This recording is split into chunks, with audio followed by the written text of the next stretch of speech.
Hasto. Mbak Puan Maharani kan beliau ketua DPP bidang politik, kemudian juga ketua DPR, banyak berdialog dengan teman-teman seluruh fraksi termasuk Partai Demokrat, sehingga yang disampaikan Mbak Puan itu kan melihat bagaimana terhadap berbagai nama-nama yang disuarakan oleh lembaga survei, dan kemudian Mbak Puan selaku Ketua DPP Bidang Politik menanggapi hal itu. Jadi ini bukan suatu hal yang main-main, bukan godaan politik, dan ini disampaikan ya.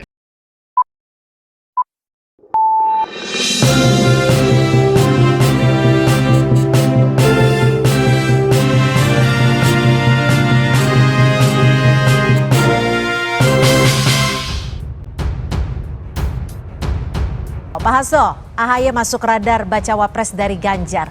Ini serius atau goda-goda politik nih ke kubu sebelah?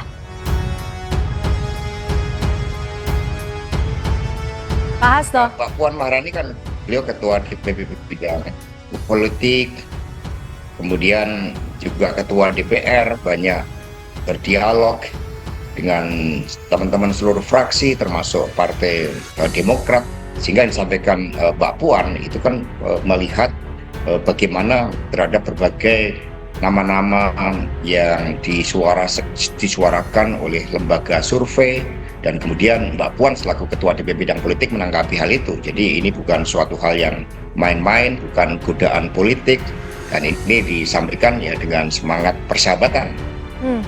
Jadi betul serius ya, bisa dipastikan ya?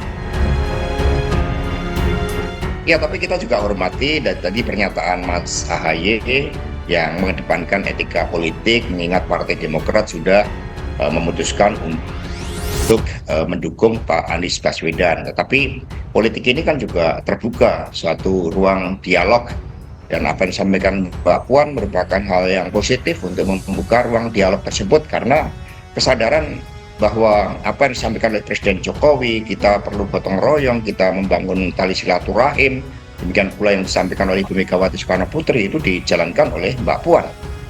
Oke, tapi kalau nama AHY sendiri masuk sebagai radar dari PDI Perjuangan ini, pertimbangannya apa lagi selain dari survei politik dan lain sebagainya itu? Ya, ada pertimbangan terkait juga pentingnya konsolidasi politik nasional dan juga menghindari berbagai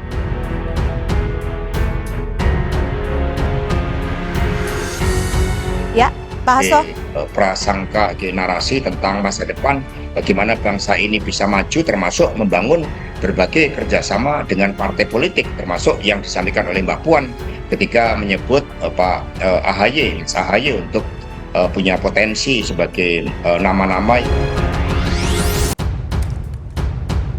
Baik, sepertinya ada kendala teknis. Saya langsung ke Pak Herman. Pak Herman. Di dalam perusahaan. Ya, Pak Herman, respon Demokrat tadi kita sudah sama-sama dengar respon dari AHY terkait hal ini. Kalau dari Partai Demokrat sendiri menyikapinya seperti apa? Tadi Pak Hasto udah mengatakan bahwa ini serius, bukan goda-goda politik. Ya, tentu kami berterima kasih kepada Mbak Puan.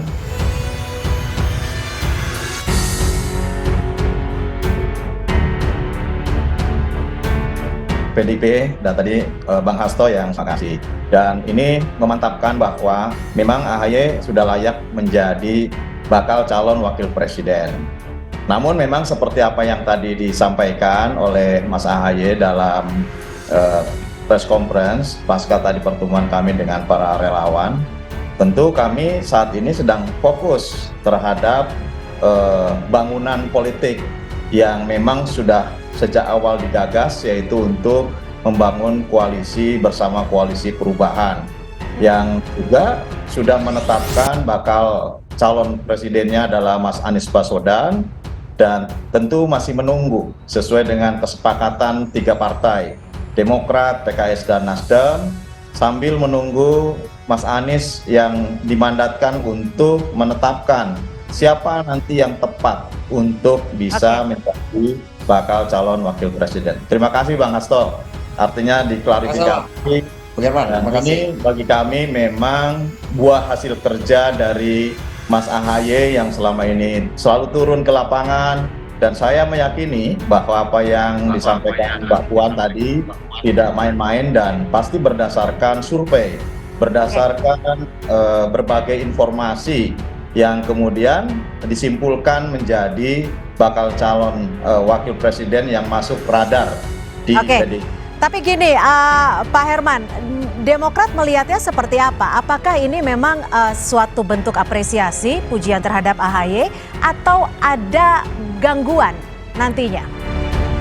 Kan begini, dalam pandangan politik tadi disampaikan, sesungguhnya kan politik kebangsaan itu, high politiknya kan politik kebangsaan, low politiknya kita berbicara masalah kepentingan-kepentingan partai. Nah, ketika berbicara high politik, kepentingan bangsa dan negara, tentu ini menjadi sebuah iklim demokrasi yang luar biasa. Ketika kemudian sosok Mas AHY disebut di PDI Perjuangan, ini juga menurut saya menjadi sebuah high politik yang berbicara adalah nilai-nilai kebangsaan gitu ya. Nah, oleh karena itu kami berterima kasih.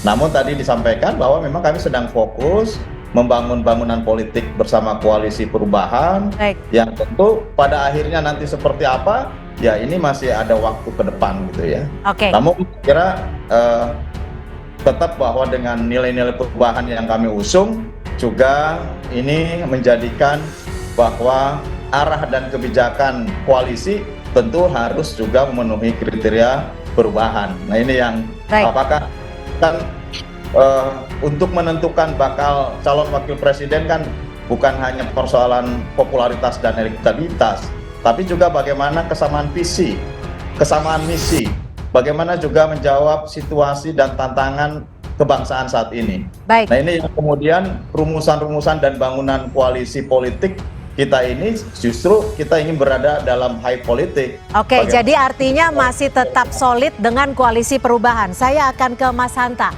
Mas Hanta, kalau melihat statement pernyataan Mbak Puan ini, Mas Hanta sendiri melihatnya seperti apa? Ini hanya manuver PDIP agar koalisi perubahan segera umumkan cawapresnya sehingga PDIP bisa ukur kekuatan atau seperti apa?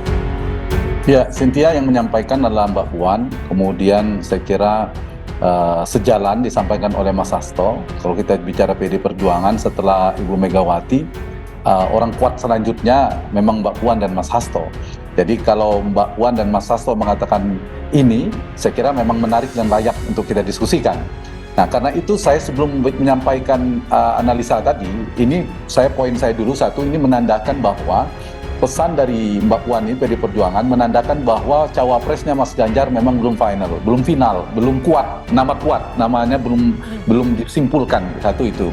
Yang kedua, ini juga menandakan PD Perjuangan masih membuka peluang seluas-luasnya kepada siapapun cawapres potensial, bahkan dengan spektrum ideologi yang tanda petik berseberangan pun yang jauh seperti Mas AHY disebutkan.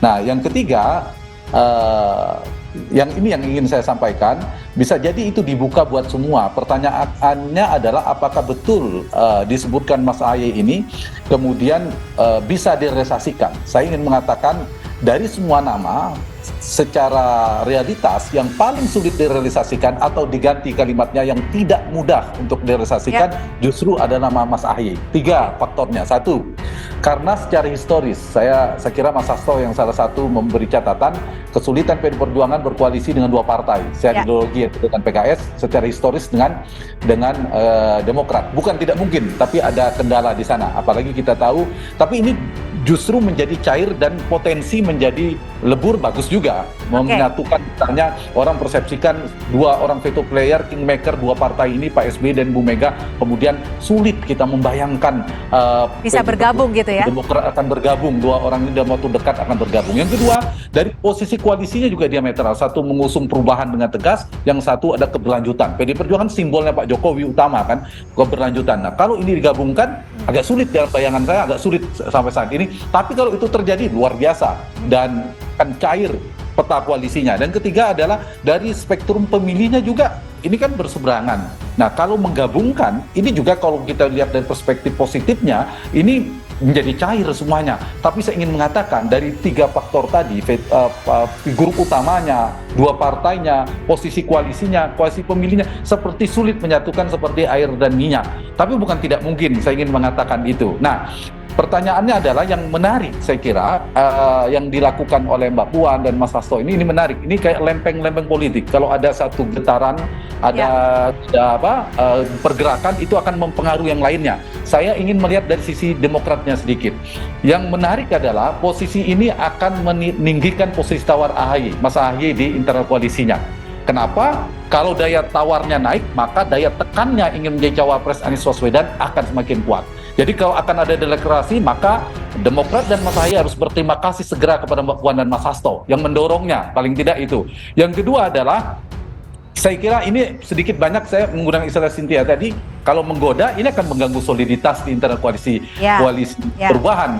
Sengaja atau tidak sengaja, sadar atau tidak sadar dari sisi Mas Hasto dan Mbak Puan, ya pasti terganggu lah. Tapi paling tidak ini saya kira akan memberikan semacam posisi Mas AHY menguat, dan 2 kemungkinan, semakin tidak solid atau karena kebutuhan menjaga soliditas, bisa jadi deklarasi Anies AHY dipercepat gitu, mendorong ini. Dan kalau ini yang terjadi, ya mungkin Mas Hasto juga sudah siap-siap membidik cawapres yang serius sesungguhnya.